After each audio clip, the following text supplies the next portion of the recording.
सर्वदा सेव्य दादाजी श्री गोकुलनाथ प्रभु चरण शरण अनुरक्त समस्त सेवक वैष्णव वृंद। આજે શ્રી હરિદિવસના અનેક અનેક આશીર્વાદ અને શુભેચ્છાઓ। પુષ્ટિબીજ ધરાવતા સમસ્ત દેહધારી જીવોને દિશાબોધ આપતા પ્રભુચરણ શ્રી વિઠ્ઠલેશ જણાવે છે કે ભગવાન વાગધીશ મહાપ્રભુ શ્રીમદ વલ્લભાચાર્ય ચરણ સિવાય શ્રુતિઓનો સમૂહ રૂપ વેદવાણીના નિગૂઢ અર્થ અને તાત્પર્ય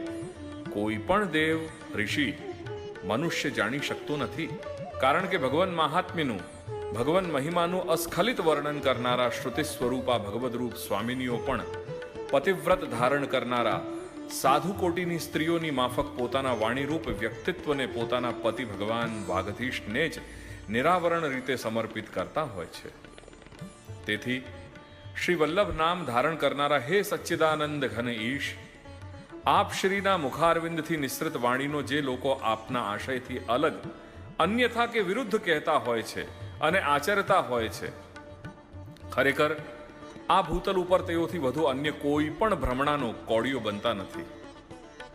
અને તેથી જ તેઓના અંતરાત્મામાં જોડાયેલા આસુરી બીજ ભાવના કારણે તેઓ સહજ દૈવી જીવો અને દૈવી માર્ગથી શત્રુતાના આચરણ કરતા હોય છે। હે સ્વામી, પરિણામે તેઓને અંધતમ રૂપી નરક અને અવિદ્યારૂપી સુરસાના મુખના ગ્રાસ બની જવું પડે છે। પોતાના ચરણ શરણમાં આવેલા સમસ્ત સેવકોના પ્રિય હે ભક્તિ માર્ગાબ્જ માર્તંડ, સમસ્ત પુષ્ટિ દૈવી જીવોની સાર્થકતા અને સફળતા માટે જ આપે આ ભૂતલ ઉપર વ્રજપતિ ભગવાન શ્રી કૃષ્ણના ચરણકમલની શીતળતા અને સુવાસ ધરાવતો સેવા અને શરણાગતિનો માર્ગ પ્રકટ કર્યો છે। હે કરુણા સાગર, આ સેવા શરણના માર્ગે ચાલતા જીવો યથા સ્વભાવ અને સામર્થ્ય જે કાંઈ આવડત કે વગર આવડતે શ્રી કૃષ્ણને અર્પણ કરી દે છે તે પોતાના ભક્ત અને શરણાગત જીવના સમર્પિત પદાર્થ પરમાનંદ ભગવાન શ્રી કૃષ્ણ કૃપારૂપી સ્મિત સાથે પોતાના શ્રી મુખારવિંદમાં સ્વીકાર કરી લે છે।